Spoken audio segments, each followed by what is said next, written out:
Téhéran est vide. Nous sommes dans des scènes un peu cauchemardesques, apocalyptiques, je sais pas comment décrire.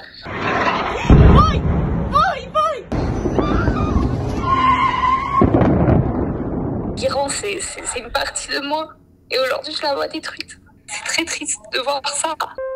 Le 13 juin dernier, Israël a lancé une opération militaire d'envergure sur l'Iran. L'État hébreu a bombardé des installations nucléaires, des bases militaires et des résidences de hauts dignitaires du régime.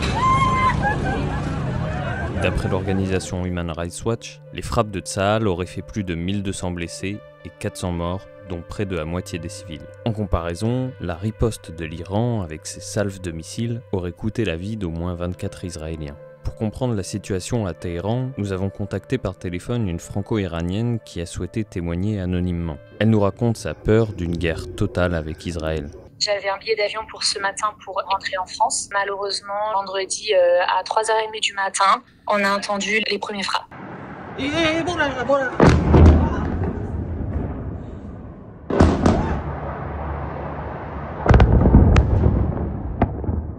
C'était la première fois que je vivais ça, donc c'était assez traumatisant. Sur le coup, on savait pas forcément quoi faire. J'ai dû fuir avec des amis. On est parti à l'extérieur de Téhéran à 4h du matin. Il y a 60 km de Téhéran à peu près, à la campagne. Sauf que deuxième nuit, on a eu des frappes également. Je voyais les missiles, je voyais la lumière carrément des frappes. Ce qui était cauchemardesque, c'était le bruit des cris. Quand on a évacué, c'était horrible. Tout le monde était avec des valises dans les rues. On pleure, surtout les femmes, les enfants, avec leurs doudous dans les bras. C'était vraiment, c'est très triste de voir ça.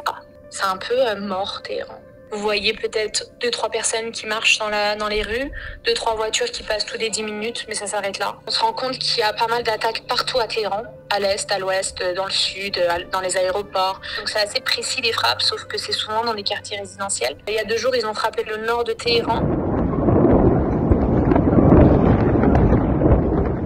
Et ça a fait exploser toutes les conduites de canalisation. Donc il y a eu des inondations qui ont été provoquées, des coupures d'eau jusqu'à hier. Donc il y avait des gens qui n'avaient pas d'eau pendant 2 jours. La mère de mon amie a perdu une de ses cousines, qui a été retrouvée au bout de 2 jours sous les décombres, qui a perdu son mari et leur enfant de 4 ans était amputé à l'hôpital.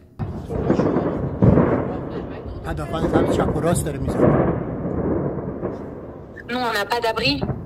On n'est pas comme en Israël. Il n'y a pas d'alarme qui puisse retentir pour dire voilà, on a des attaques, abritez-vous. On n'a pas ça.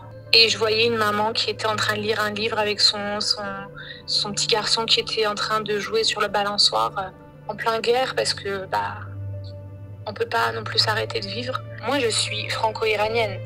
Moi, je ne suis pas forcément pour le régime iranien. Là, ils frappent des quartiers résidentiels. Ils ont frappé des gens, des humains qui dormaient à 3h30 du matin. On est solidaire avec les Israéliens. Souvent, eux aussi, c'est des gens qui ont rien demandé et qui se font attaquer tous les jours depuis 5 jours également.